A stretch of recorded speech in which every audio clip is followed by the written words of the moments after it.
Welcome to Samba Samba. Enjoy the video. In this video, I will explain how to reset Kia Optima check engine light easy guide. Start by locating the OBD-ROMAN 2 port under the dash and plug in a scanner, then read and note any stored codes. If codes are minor, clear them and cycle the ignition to confirm the light stays off.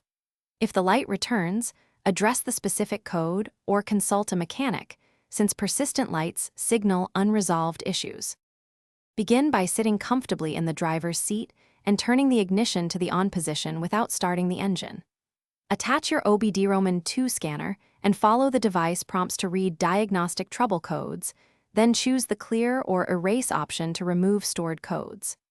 After clearing, disconnect the scanner and start the engine, watching the dash for the check engine lamp to stay off, which indicates a successful reset.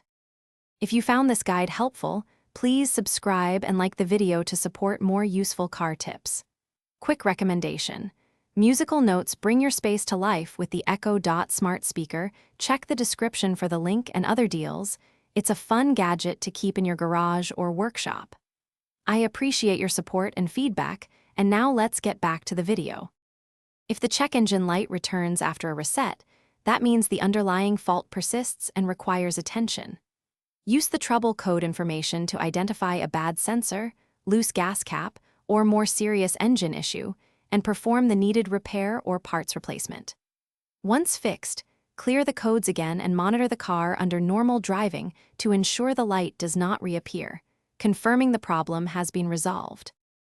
Thanks for watching. Consider subscribing if we helped you.